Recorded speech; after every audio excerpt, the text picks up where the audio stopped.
Hello, everyone. Welcome to Online Seller UK podcast. My name is Prabhat, founder at Online Seller UK, and today we'll be talking about optimizing for Cosmos, Amazon's new AI-powered search. So I'm joined by Max, founder of Econtent, and I know Max for some time. I'd like to hear some updates on Econtent as well when we do the podcast. But let's dive into the topic. Max, I think why don't you introduce yourself, introduce your company, and we'll go into the topic. Sure. So I'm Max, founder of eContent. I spent 6 years before I founded eContent working at Amazon. I worked in various different teams. One of my roles was to set up Amazon Singapore, and I was in charge of setting up the browse nodes and customer browser experience in Singapore when that launched. So understand the A9 algorithms and the back end of Amazon pretty well. And yeah, for the last 2 years, I have been running eContent. eContent helps sellers to create optimized product listings with AI. So that is images, infographics, optimized copy. And we are focused on optimizing for COSMO, so the future of Amazon search. And that's kind of where we differentiate. Okay. I've heard a bit about it. So, talk to us. What is Cosmo and what is Rufus and how does it work? Sure. So um, there's two things here. There is, as you mentioned, there's Cosmo and Rufus. So Rufus is the customer-facing front end. It's basically a conversational search similar to ChatGPT integrated into Amazon. Um, I have a WhatsApp with my customers. Many of my customers are in the US, and from my WhatsApp, I can see many customers or some customers have already started to see Rufus live.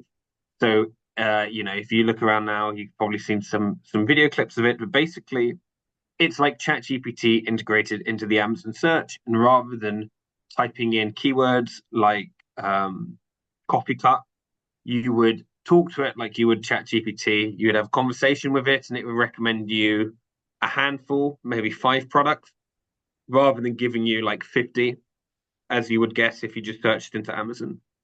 So Amazon Billiters, the AI personal shopping assistant. So that's kind of how they frame it.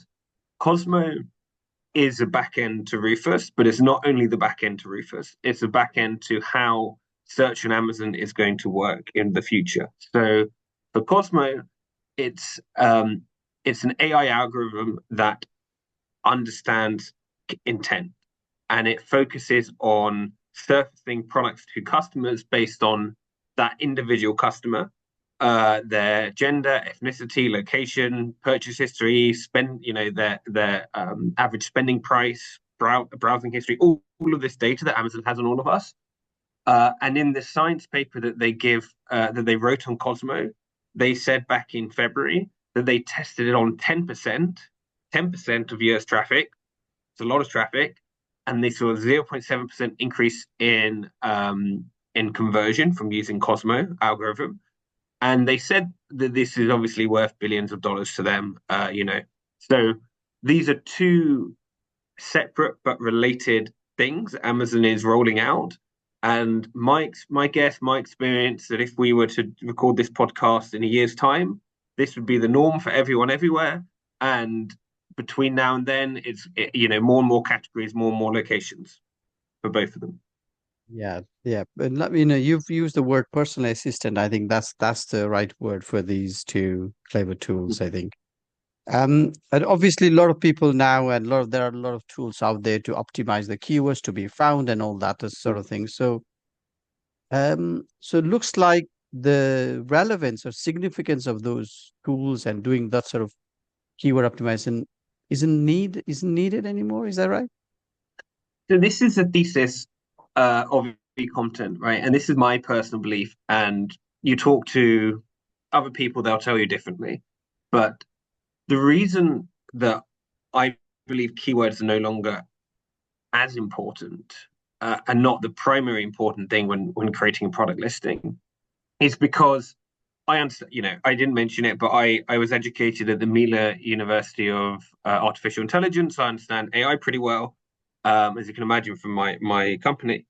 And these AI models don't work on a keyword basis. They work on a token basis. So they take whether it be, they take words, they label them up into numbers, and the numbers basically are what we would call tokens in the AI community.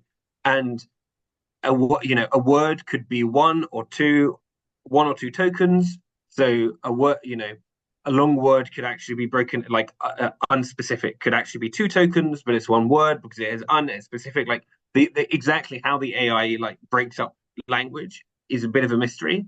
But the point is, when a customer puts in a query to something like ChatGPT or Rufus or whatever, they put in a set of words. The AI will then convert those words into tokens.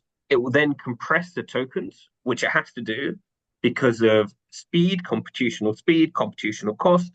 Lots of reasons why not two big reasons why they compress the tokens.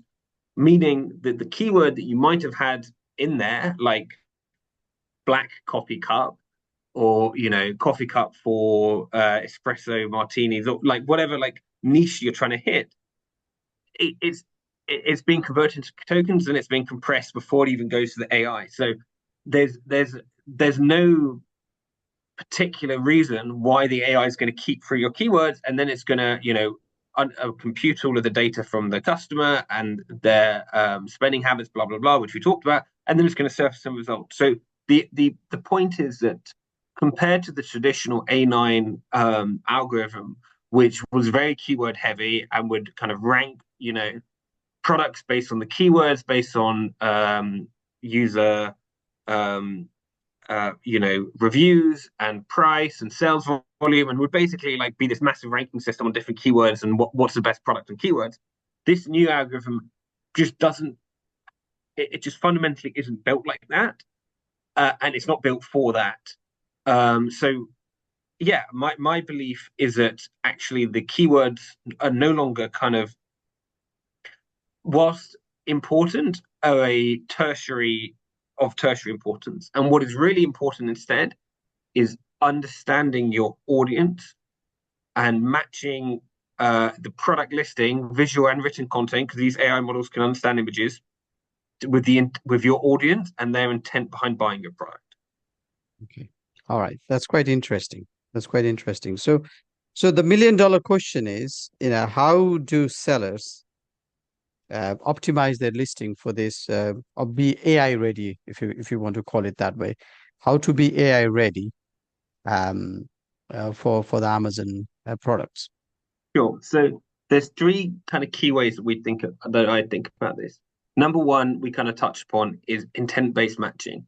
So this means understanding your audience, understanding the reasons, but like behind how your audience use your product, the reasons behind them buying it, and adding that context into the listing.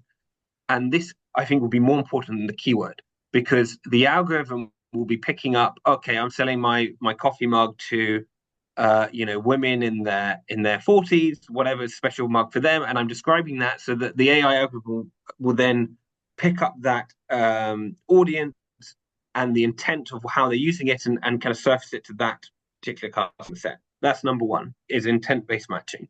Number two is visual content. These AI models, as I touched upon, they can read images and they can understand the context behind images, and this is going to become more and more important to optimize your visual content as well. What does this mean? It means if you're targeting women in their 40s, having a picture of a woman in the 40s in your product listing. So the AI understands, okay, this is target market. This is the context that they use it in summer, in winter, whatever it is, and they're putting that, and therefore having that will kind of help you to be more discoverable. Mm-hmm. And then lastly is kind of the monitoring and optimization piece. So AI models drift. Anyone who used ChatGPT will know that, like, for the same prompt. On some days, a 1 week it'll give you a beautiful long answer, and the next week it will be kind of worse and slightly different. And the Yeah. reason is these are live models. They're constantly being fine tuned and improved, and you make a small change over here, and then all the way over there, there's some impact that that the designers didn't even understand is correlated, or it is completely unintentional, but it has some change to the model in some unforeseen way.